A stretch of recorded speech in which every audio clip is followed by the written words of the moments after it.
बिस्मिल्लाहिर्रहमानिर्रहीम। लाखों करोड़ों दुरूदो सलाम मोहम्मद मुस्तफ़ा सल्लल्लाहु अलैहि वसल्लम और आले मोहम्मद पर। मैं हूं उमर दराज गोंदल। ईद का दूसरा दिन है और ईद के दूसरे दिन होना तो ये चाहिए कि ईद से मुतल्लिक लोग लगे हों और अपने घर वालों को टाइम दे रहे हों, अपने दोस्तों को टाइम दे रहे हों, गोश्त वोश खा रहे हों, अच्छा वक्त गुजार रहे हों। लेकिन पाकिस्तान के अंदर कोई ना कोई चीज़ ज़रूर हो जाती है, लोगों को एंटरटेनमेंट भी मिल जाती है और नया से नया तमाशा लग जाता है। इस वक्त पूरे का पूरा सोशल मीडिया दो लोगों से और दो चीज़ों से भरा पड़ा है। नंबर 1 इमरान रियाज खान है और नंबर 2 शाहिद खान आफरीदी हैं। अब इन दोनों शख्सियात का आपस में फड्डा क्या हुआ है, बात कहां से शुरू हुई है और क्या मामला है, मैं आपके सामने बड़ी तफसील के साथ रख देता हूं। हुआ यह कि आप जानते हैं कि पाकिस्तान क्रिकेट टीम जो है वो वर्ल्ड कप से बाहर हो गई और पहले राउंड से ही बाहर हो गई, यानी पाकिस्तान सुपर 8 में क्वालिफाई नहीं कर सका और उसके ऊपर हर पाकिस्तानी रंजीदा भी है।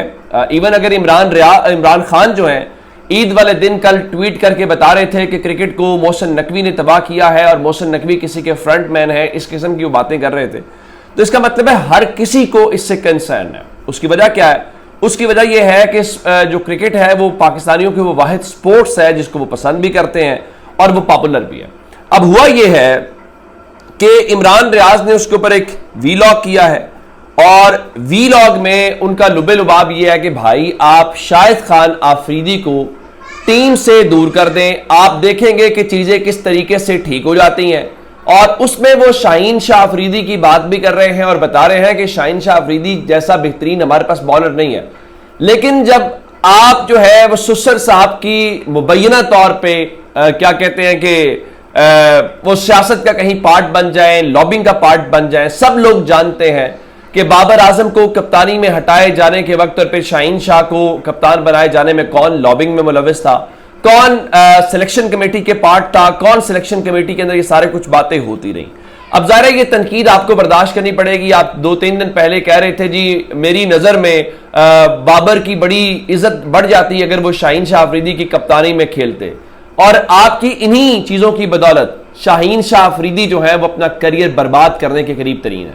उस बंदे की ना वो पेस हमें दिखाई दी है, ना बॉलिंग में वो कार्ड दिखाई दी है। जब आप क्रिकेट से हटके, स्पोर्ट से हटके कप्तानी में, सियासत में लग जाएंगे तो फिर जाहिर आपको क्या कुछ मिलेगा। और ये जायज़ बातें हैं जो हर पाकिस्तानी कर रहा है, वो कोई बड़ा आदमी हो, कि वो हम जैसा मामूली इंसान हो, तो सब यही बातें कर रहे हैं। अब उन्होंने ये बात की तो इमरान रियाज की उस वीडियो को लगाने के बाद शाहिद आफरीदी ने क्या किया कि उन्होंने ट्विटर के ऊपर ये लिखा और आगे मैं आपको बता देता हूं। उन्होंने लिखा जी ऐसे ही गीले तीतरों और मुशीरों की वजह से सियासी रहनुमा आज जेल में, उनके आसपास बेहतर लोग होते तो आज हालात मुख्तलिफ होते। मौजूदा हालात में यूट्यूब कंटेंट बनाने में यकीनन मुश्किल आ रही होंगी, लेकिन उसका मतलब यह नहीं है कि झूठ को सच और सच को झूठ बनाकर पेश किया जाए। मेरी तरफ से झूठे प्रोपेगेंडे का यह आखिरी जवाब है, क्योंकि आपको झूठ बोलकर और बार बार मेरा नाम लेकर यूट्यूब पर डॉलर कमाने हैं, जबकि मुझे अपनी फाउंडेशन के लिए किए जाने वाले फलाही कामों की देखभाल करनी है। इतना वक्त नहीं कि हर ट्रोल को जवाब देता रहूं। ट्रोल नीचे उन्होंने हैशटैग इस्तेमाल किया। एक तो शाहिद आफरीदी, मेरे ख्याल से आप इमरान खान से बड़े खिलाड़ी नहीं हैं, ना आप इमरान खान से पाकिस्तान में कोई ज्यादा मकबूल आदमी है, ना आपकी इतनी क्रिकेट में स्टैंडिंग है, ना आपकी समाजी कामों में स्टैंडिंग है, ना आपकी सोसाइटी में इमरान खान से बड़ी स्टैंडिंग है। यह हकीकत बात है। अगर आप सियासी रहनुमा, अगर आप इमरान खान का नाम नहीं ले सकते ना, तो फिर मुंह बंद रखें आप। वो पाकिस्तान के एक साबिक वजीर आजम है और आप यकीनन बताएंगे कि इमरान खान आपके आइडियल है, और पाकिस्तान के अंदर हर कामयाब क्रिकेटर बताता है कि उसका आइडियल इमरान खान है।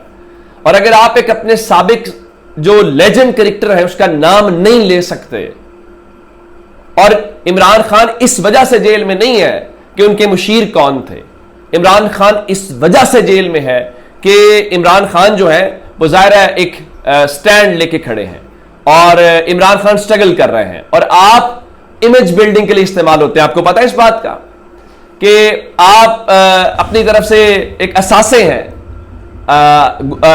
उन मामलात के। और फिर एक और बात, आप खिलाड़ी थे, गीले तीतर किसी को कहना, कौन किसकी वजह से जेल में है, ये आपकी डोमेन नहीं है। आप बात करेंगे फिर आपको जवाब मिलेगा और आप अपना कद और छोटा कर लेंगे, गो कि आपका कद पहले भी कोई बहुत बड़ा कद नहीं है। और जहां तक क्रिकेट की आपकी अचीवमेंट्स है, ठीक है पॉपुलर है, लेकिन आप कोई लेजेंड खिलाड़ी भी पाकिस्तान के अंदर तस्वुर नहीं किए जाते। ये बात भी अपनी जगह पे हकीकत है। और फिर एक और बात है कि फाउंडेशन वाला आपने कार्ड खेला। फाउंडेशन सिर्फ आपने नहीं बनाई हुई, वो जिस सियासी रहनुमा की आप बात कर रहे थे ना, वो जेल में है, उसका भी आपको पता है। शौकत खानम कैंसर हॉस्पिटल है, और जिस शख्स को आप ट्रोल कह रहे हैं, इमरान रियाज को, आपको पता है कि वो कितना काम करते हैं, एम्बुलेंसेस से लेके बाकी सब कुछ है। सो अपनी जात के अंदर बड़े इस तरह बन के आपकी वो नहीं हो जाता। तो आपने इंतहाई गैर मुनासिब, आपको ये बताना चाहिए कि बाबर को कप्तानी से हटाने में, शाहीन शाह अफरीदी को कप्तान बनाने में आपका क्या किरदार था, आपकी क्या लॉबिंग थी, आपकी क्या सियासत थी, आपकी टीम में क्या मुदाखलत थी, ये वो चीजें हैं। और फिर आपने मीडिया के अंदर बैठ के क्या जो है वो नैरेटिव बिल्डिंग की। ये वो सवाल है जिनके जवाब आने चाहिए, बजाय इसके कि आप आगे से करें। फिर इमरान रियाज ने इसका जवाब दिया, ये जो गीले थी तो बाकी बातें करें। तो इमरान रियाज ने कहा आप तो बहुत छोटे आदमी निकले, एक कमजोर शख्सियत, इमरान खान का नाम लेने की जरूरत भी नहीं है, इंसान गलती का पुतला है। मगर काश आप कह पाते कि इमरान खान अपनी गलतियों से नहीं बल्कि अपने मौकिफ की वजह से जेल में है।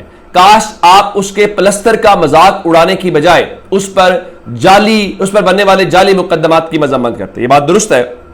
अगर आप एक लेजेंड की, एक साबिक वजीर आजम की, और जिसको पाकिस्तान के लोगों ने सबसे ज्यादा वोट दिया है, एतमाद का इजहार किया, अगर आप उसके इस किस्म की जेलों में जाने को एक तोजी के तौर पे, एक दलील के तौर पे पेश कर रहे हैं, बजाय इसके कि आप मजम्मत करें और बताएं कि मुल्क के साबिक वजीर आजम को झूठे, बोगस, बेहुदा मुकदमात के अंदर जेल में रखा जा रहा है, तो आपका कद बड़ा होता। तो शाहिद अफरीदी जिस तरह जीतने के मौके के ऊपर आके इस किस्म की वो बॉल खेल के हवा में आउट होते थे, एक बार फिर क्लीन बोर्ड हुए हैं। और फिर आप जब करेंगे तो आप दूसरों को भाषण देंगे तो झूठ सच की, फिर लोग आपके बॉल चबाने की बातें भी करेंगे। फिर बहुत सारी तस्वीरें इस वक्त आपकी चल रही हैं, फिर आप जब इमेज बिल्डिंग के लिए इस्तेमाल होते हैं, लोग आपकी वो तस्वीरें भी लगाएंगे। तो मेरा ख्याल है उस तरफ आपको नहीं जाना चाहिए। अब नंबर 2, इस किस्म का एक और भी किरदार, परवेज खटक जो है, वो भी कहते थे कि मुझे कोई खैबर पख्तूनख्वा का वजीर आला बनने से किसी का बाप भी नहीं रोक सकता। किसी के बाप ने नहीं रोका। पाकिस्तान के लोगों ने बताया कि बाप के बनाने से या बाप के रोकने से ना कोई वजीर आला बनेगा ना कोई रुकेगा। और फिर क्या हुआ? अब हुआ यह कि खैबर पख्तूनख्वा के अंदर लोड शेडिंग हो रही है।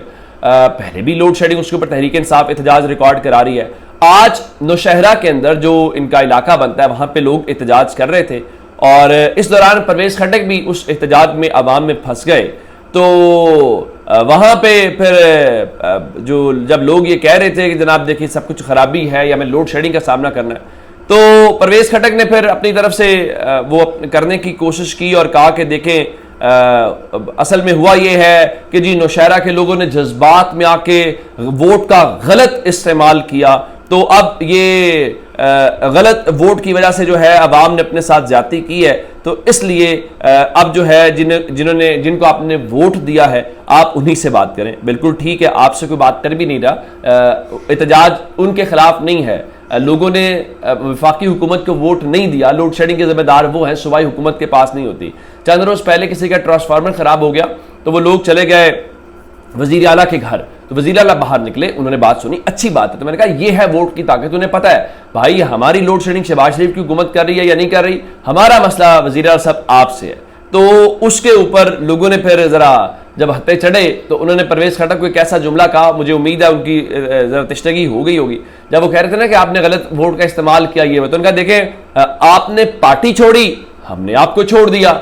अच्छा, जब ये बात हुई तो फिर परवेज खटक को लगा ये तो मेरी इंसल्ट है कि मेरे इलाके के लोग कह रहे हैं भाई हम आपको इमरान खान की वजह से वोट दे रहे थे, आप इमरान खान की वजह से वजीर आला बने थे, आपने इमरान खान को छोड़ा, सिंपल, हम आपको जानते ही नहीं, हमने आपको छोड़ दिया। तो उसके बाद परवेज खटक ने फौरी तौर पे जनाब लोगों को जवाब दिया कि जनाब दिमाग मत खराब करो। जाहिर है कि आपका दिमाग खराब जो है वो होना बनता भी है। और लोग जो हैं वो नॉलेज भी रखते हैं, उनको चीज़ों का पता भी होता है कि क्या कुछ होता है। तो उम्मीद है अब आप जाके लोगों को ये नहीं बताएंगे कि आया उन्होंने वोट का सही इस्तेमाल किया है कि गलत इस्तेमाल किया है। अब आप घर ठंडे होकर बैठेंगे। अपना बहुत सारा ख्याल रखिएगा। खुदा हाफिज़।